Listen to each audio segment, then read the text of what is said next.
د اسلامي امارت له بیا واکمنېدو وروسته د امریکایي ځواکونو په ګډون ټول بهرني ځواکونه له افغانستان ووتل. خو اوس تازه په ټولنیزو رسنیو کې داسې راپورونه خپرېږي چې اسلامي امارت له امریکا سره هوکړه کړې او د دغه هیواد ځواکونه باګرام هوایي ډګر ته راغلي دي. دې موضوع بیا ډیری هیوادوال اندېښمن کړي هم دي. موږ د همدغو پوښتنو د ځواب لپاره باګرام هوایي ډګر ته راغلي یو تر څو له مسؤل سره پرې خبرې وکړو. په ټولنیزو رسنیو کې هره ورځ ډول ډول خبرونه خپرېږي. ځینې خلک پرې باور کوي، ځینې شکمن وي، خو د واقعیت موندنې یوازینۍ لاره له نږدې لیدنه او د مسؤلینو خبرې اورېدل دي.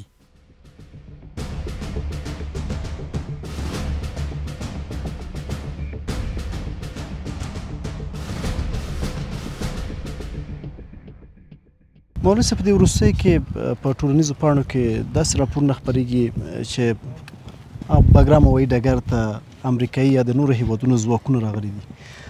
دغه ډول اندېښنو یا دغه ډول پوښتنو ته، دغه ډول راپورونو ته مو ځواب څه شی ده؟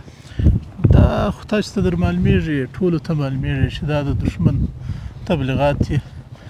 دا یو تبلیغاتي جنګ روان کړی دی دښمن. د باګرام په هوایي اډه کې غیر له د اسلامي امارت له مجاهدینو نه یو خارجي شتون لري، نه دلته پردي څوک شته. دا د افغانستان د خاورې یو جز دی، د دې ساتلو، د دې دفاع او دا ټول خپله په امارت پورې اړه لري او نه موږ څه خارجي قواو ته ضرورت لرو چې دلته راسي، نه یې پرېږدو.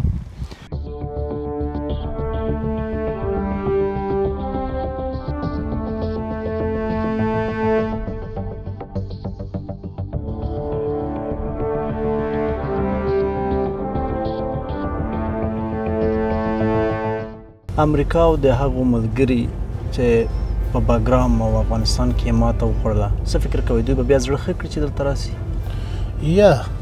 یا دا تاسو ته معلومیږي، دنیاوالو ته معلومیږي. د امریکایانو او د دوی متحدین چې څونه په دې نړۍ کې د دوی متحدین وو، دا ټوله په ګډه راله او ټوله په ګډه مات شول. یو ځای راله، یو ځای ولاړل. ټول ته دا معلومات وشو چې پر افغانستان باندې په زور حاکمیت ممکنه نه ده. هغه کسان چې افغانستان ته د امریکایي یا د نورو هیوادونو د ځواکونو د حضور په اړه راپورونه خپروي، دغوی ته ستاسو پیغام څه ده؟ دا تبلیغات کوي. دا خلک تبلیغات کوي خپل د وطن پر ضد، خپل د خلکو پر ضد، او غواړي چې دلته تشویش جوړ کړي. دی او زموږ دا پیغام دی چې عملا دلته کفار دلې وه، عملا د دنیا ټوله اشغالګر ځواکونه دلته راغلي وه، 20 کاله یې وینه توی کړله، فایده یې نه وکړه، ګټه یې نه وکړله. نو دا تبلیغات او دا بېځایه حرکتونه او بېځایه خبرې دا هم ګټه نه کوي، نه دوی ته کوي، نه دا د وطن په خیر ده. که دوی د وطن خلک یې او د په وطن یې خوا بدېږي او د دې هېواد بچیان یې د دې شیانو څخه د لاس واخلي، ځکه دوی ته عملي معلومیږي چې دا تبلیغات او دا شیان چاته ګټه نه کوي، نه د دوی په ګټه ده، نه زموږ، نه د نړیوالو.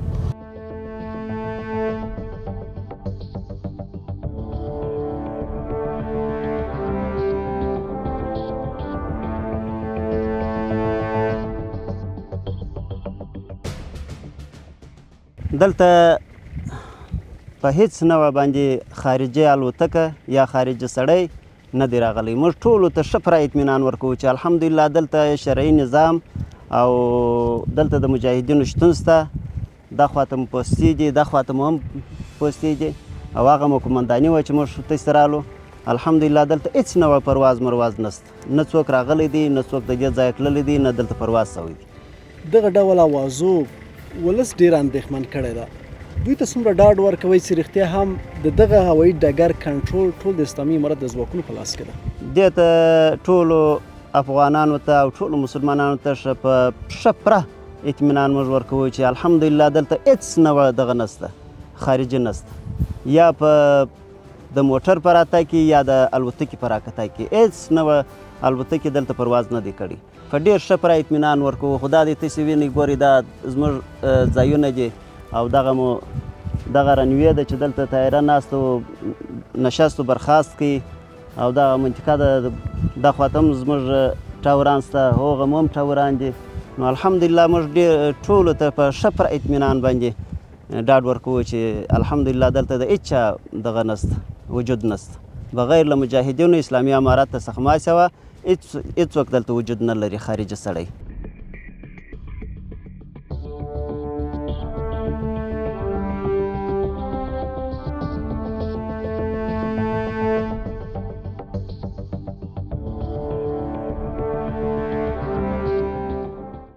دلته مجاهدین حضور لري او دلته د خارجي قواو پروازونه او هیڅ نشته دي او مجاهدین خپله باګرام په والکه کې دی الحمدلله. نو نور او د کمبل ملک ته د زور یا د اشغال لپاره هیڅ ملک ته موږ اجازه نه ورکوو چې بیا دلته افغانستان اشغال کاندي او یا راشي. ټول مجاهدین دې قربانۍ ته ورته حاضر او آماده دي انشاءالله.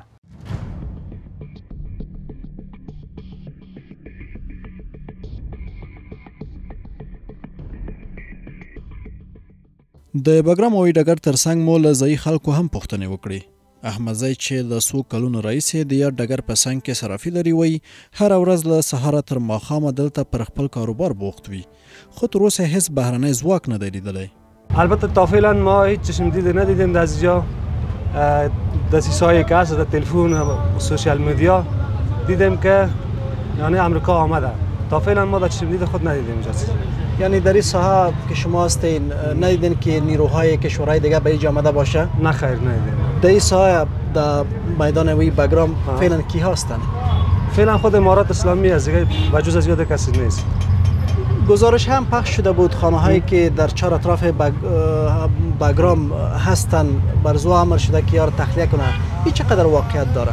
نه هیچ واقعیت نداره. تا فعلا ما را خود چیزی از طرف امارات چیزی نگفتیم. ما در میچار در پیر میدان هم خیش اقارب زیاد است. هیچ کسی تا فعلا چیزی نگفتیم. یعنی گزارش هایی که در این مورد پخش شده نادرست است؟ نادرست است بله. احسان الله چې د همدې سیمې یو بل هټیوال دی هم ورته نظر لري. دی وایي تر دې دمه د کوم بهرني ځواک د حضور نښې نښانې نه دي لیدلي او ټینګار کوي چې د بګرام کنټرول د اسلامي امارت ځواکونو په لاس کې دی. شما در اینجا دکان دارین، هر روز صبح میاین دیگه شام میرین. در میدان هوایی بګرام فعلا کی هستند؟ فعلا امارات اسلامی هستند. ځینو رسنیو داسې راپورونه هم ورکړي چې ګواکې بګرام ته څیرمه خلکو ته ویل شوي چې باید خپل کورونه پرېږدي، خو موږ د همدې سیمې له اوسیدونکو سره خبرې وکړې. د یادې سیمې اوسیدونکي دا ادعاوې په کلک ردوي. نه دا واقعیت نه لري، دا افواهات دي، دا درواغ دي، تبلیغات د خلکو تبلیغات دي. دلته صبر نشته، امنیت د مجاهدین صاحب پراته دي، څه مشکل نشته دی ځای کې. ویل کېږي چې بګرام هوایي ډګر ته د امریکا او د نورو هیوادونو الوتکې راغلي دي، خپل راغلي دي. تاسو خو دلته میشتې یاستئ، ژوند کوئ، تاسو داسې په سترګو لیدلي دي؟ نه خیر، نه هیڅ امکان نه لري د دې خبرې. دا افواهات دي، دا د خلکو خبرې، تبلیغاتي خبرې دي، هیڅ بڼه صحیح بڼه نه لري دا خبرې.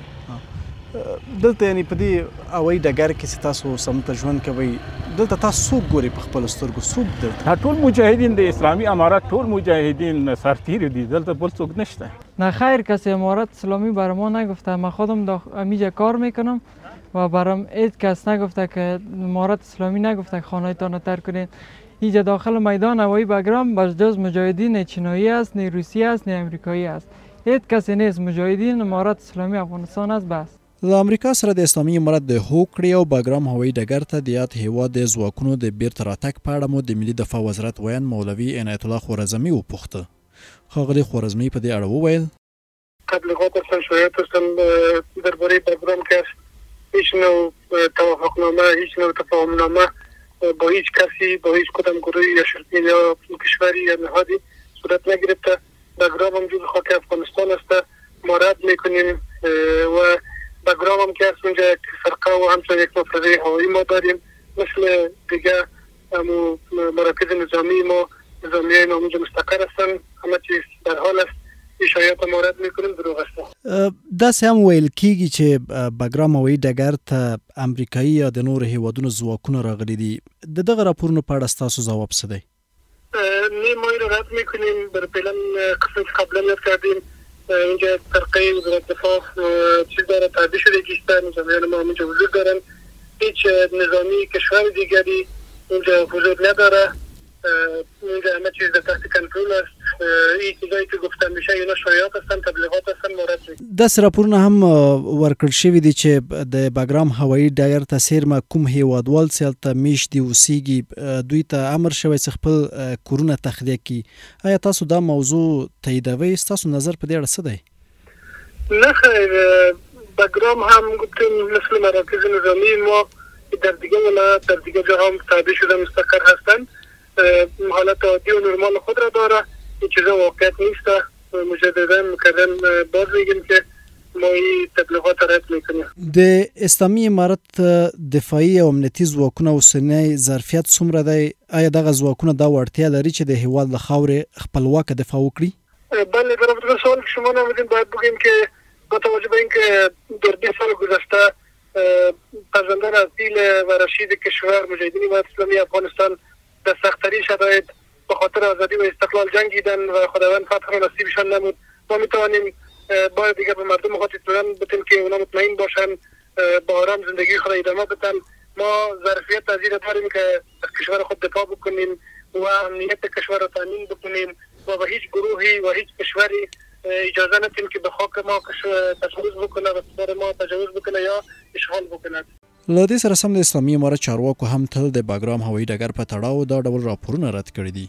د افغانستان د وسلوال پوځ لوی درستیز قاری محمد فصیح فطرت هم څو ورځې وړاندې د باګرام هوایي ډګر په تړاو د امریکا ولسمشر ډونالډ ټرمپ وروستیو څرګندونو ته په غبرګون کې ویلي وو د باګرام هوایي ډګر د ترلاسه کولو په تړاو له هیڅ لوري سره هیڅ ډول معامله نه ده شوې او ډاډ یې ورکړ چې دغه ستراتیژیک هوایي ډګر به هیڅکله چاته ونه سپارل شي.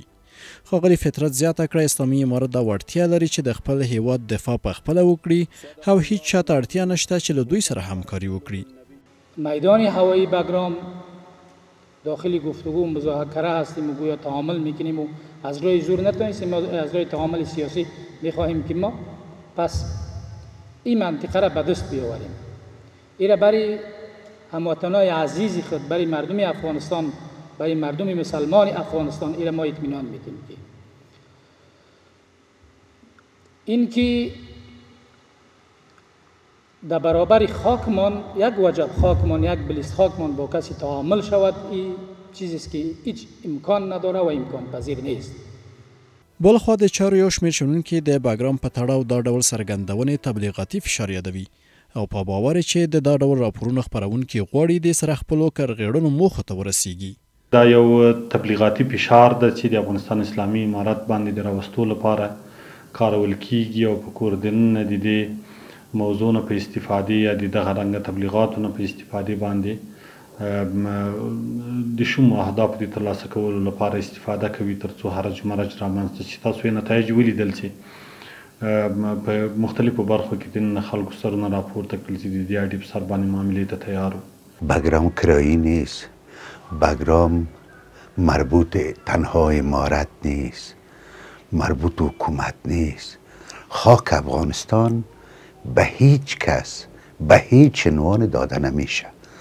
ما خواهان روابط با تمام جهان، با آمریکا، روسیه، چین هستیم، ولی از لحاظی که باز اسکرای امریکایی، چینایی، روسی با لباس نظامی، با تانک و توپ و طیاره خود داخل افغانستان بیایه، این ناممکن است.